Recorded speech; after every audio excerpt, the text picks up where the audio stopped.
My name is Sarah Jenkins. I'm 34 years old, and I'm a historical preservationist, specializing in bringing antique homes back to life. I spend my days sifting through layers of history, carefully stripping away decades of neglect to reveal the original beauty beneath. It's a quiet, painstaking craft, one my parents never quite understood. The air in Mr. Harrison's law office was thick with the scent of old paper and the unspoken tension of a family gathered after a funeral. Aunt Eleanor, my great-aunt, had passed away peacefully in her sleep last week. She was a distant relative, but kind, and I was genuinely sad. My parents, however, saw the gathering as a formality, a necessary step before getting on with their important lives. My brother, Mark, sat beside them, tapping his foot impatiently. He was a corporate lawyer, their golden child, and had already made it clear he expected nothing but a quick dispersal to distant cousins. Honestly, Sarah, my mother whispered, her voice a low, cutting hum that was meant only for me, I wish you'd at least worn something more suitable. This is a formal occasion, not a salvage yard. She gestured vaguely at my tailored but practical tweed jacket. My father, without looking at me, added, it's just another reminder, isn't it? Of how you've failed to grasp the important things in life. You've failed life, Sarah. Still chasing ghosts in old houses while your brother builds a real legacy. The words, delivered with a dismissive wave, felt like a physical blow. My jaw tightened, a familiar ache blooming in my chest. I simply nodded, refusing to give them the satisfaction of a verbal reaction, but inside, a quiet fire began to stir. They had no idea what was coming. To understand the weight of that insult, you need to know my parents, Eleanor and Richard Jenkins. They were pillars of their community, not in a charitable way, but in a very visible, financially secure way. My father was a senior executive at a regional bank, my mother chaired several prestigious, albeit superficial, committees.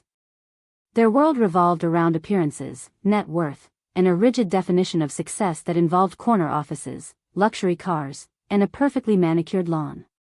From the moment I expressed an interest in anything other than a conventional, high-paying career, I became their biggest disappointment. My brother, Mark, 5 years my senior, fit their mold perfectly. He sailed through law school, landed a prestigious job, and was already eyeing a partnership. He had the sharp suits, the expensive watch, the impeccably polished mahogany desk in his office, a symbol, my father often said, of a man who understood how to build a real legacy. My parents would often point to that desk, or pictures of Mark in his office, as the benchmark I should aspire to. My passion, however, lay in the forgotten details of history, in the craftsmanship of a bygone era. I studied architectural history, interned at a historical society, and eventually started my own small business, restoring old homes. It wasn't glamorous, and it certainly wasn't lucrative in the way my parents understood.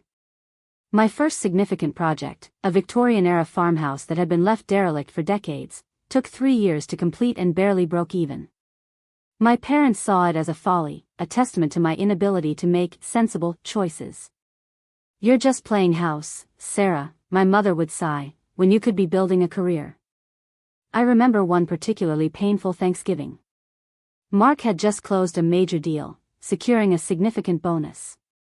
My parents toasted his vision and drive, while my father turned to me and said, Sarah, when are you going to stop wasting your talents on crumbling plaster and start building something that matters? Something that provides real stability? He wasn't asking a question, he was delivering a verdict. I tried to explain the satisfaction of uncovering a hand-painted mural or restoring original woodwork, but their eyes glazed over. To them, it was just dirt and expense. Then came the incident with the old mill. I had spent months researching its history, convinced it could be repurposed into a community arts center, preserving its structure while giving it new life. I even secured some preliminary grants. My parents, however, saw a prime piece of real estate, ripe for demolition and redevelopment into luxury condos. My father, leveraging his connections, tried to push through a zoning change. I fought it, presenting my historical findings and community benefits to the town council. It was a bitter, public battle. I won, but it cost me dearly in family goodwill. You actively sabotaged your own family's potential, my mother accused, her voice laced with venom. You chose a pile of old bricks over your own future, over our future. They saw my victory as further proof of my failed life.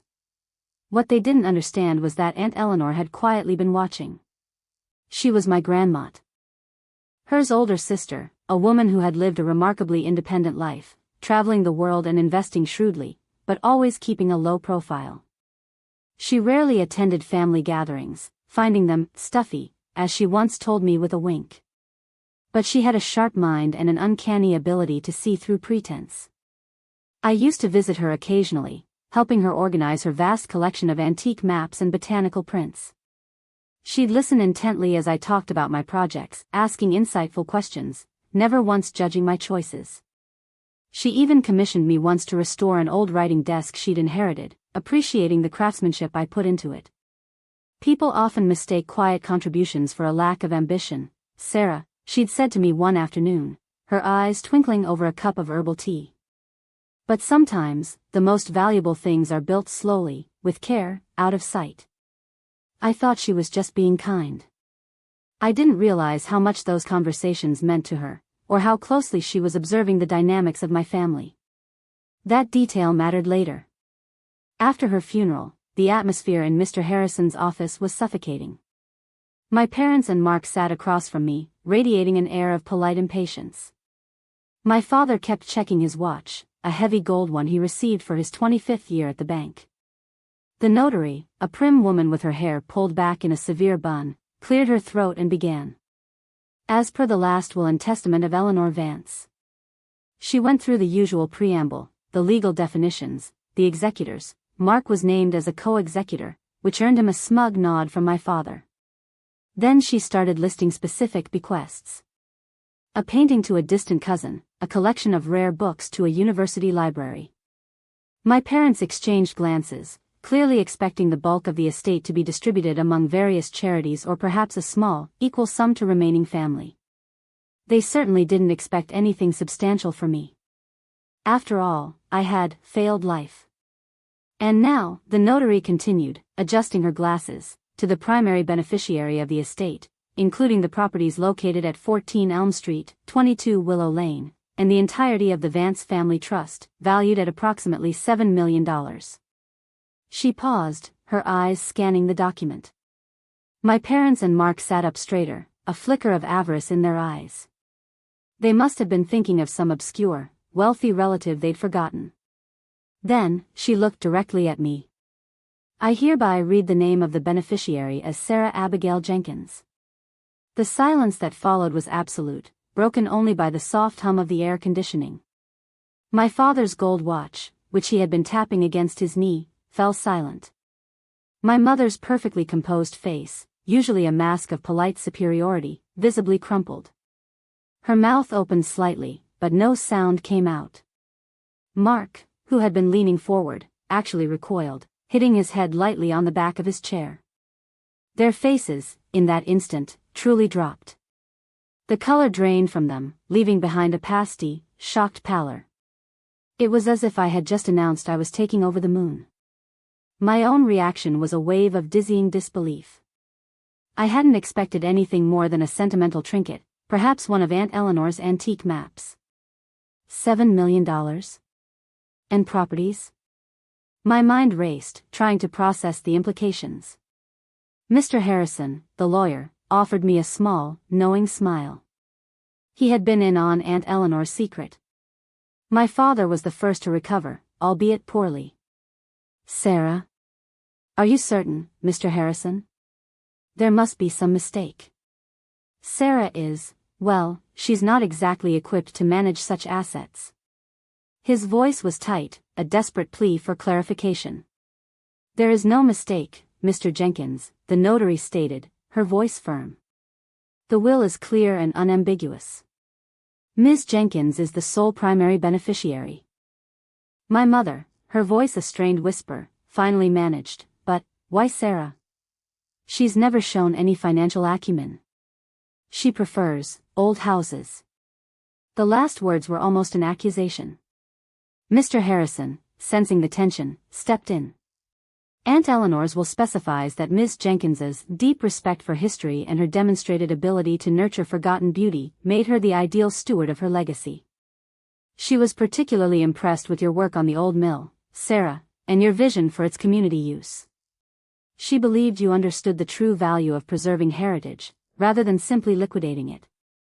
The mention of the mill, the project my parents had so vehemently opposed, hung in the air like a final, damning judgment. My father's face contorted, a mixture of anger and betrayal. Mark, meanwhile, looked like he'd been punched. He was a co-executor, but he had no claim to the estate itself. The legacy he was supposedly building suddenly felt very small next to Aunt Eleanor's. Over the next few days, my phone didn't stop ringing. My parents, after an initial period of stunned silence, launched into a full-scale charm offensive. They called, they texted, they even showed up at my small apartment with a casserole. "Sarah, darling, we're so proud of you," my mother gushed, as if she hadn't just told me I'd failed life. "We always knew you had it in you. Such a shrewd mind, just like your father." My father, ever the pragmatist, immediately started offering advice. "Now, Sarah, with this kind of capital, you need proper management. Mark and I can help you set up a trust, invest it wisely. You certainly don't want to squander it on more fixer-uppers." He even suggested I move into one of the inherited properties, so we can keep an eye on things. I listened, calmly, to their sudden outpouring of love and unsolicited guidance. I knew exactly what they were doing. The money, the status, the sudden shift in power dynamics, it was all too much for them to ignore. They weren't proud of me, they were trying to regain control, to assimilate my unexpected success into their narrative. I politely but firmly declined their offers. "I appreciate the thought, Dad," I said, my voice steady, "but Aunt Eleanor left me these assets because she trusted my judgment. I'll be consulting with Mr. Harrison and a financial advisor he recommends." I made it clear that while I valued their input, I would be making my own decisions. It was the first time I had ever truly stood my ground against them without feeling a pang of guilt. The properties Aunt Eleanor left me were exactly the kind I loved: 2 historic homes in need of careful restoration, and a small commercial building that could be transformed into a vibrant community space, much like my vision for the old mill. The trust provided the capital to do it right, to invest in quality craftsmanship and sustainable practices, not just quick flips. It was everything I had ever dreamed of, a chance to truly build something that mattered, on my own terms. My relationship with my parents shifted irrevocably. They still called, but their tone was different, tinged with an almost deferential respect that felt utterly foreign. The subtle digs about my career choices ceased. The comparisons to Mark diminished. They understood, finally, that I hadn't failed life. I had simply been playing a different game, one they hadn't bothered to learn the rules of. The mahogany desk in Mark's office, once their symbol of success, now seemed a little less imposing. I had my own legacy to build, one brick, one beam, one restored piece of history at a time. I was still Sarah, the preservationist, but now, I was also Sarah, the steward of Aunt Eleanor's vision. And that, I realized, was a success far greater than any my parents could have ever imagined for me.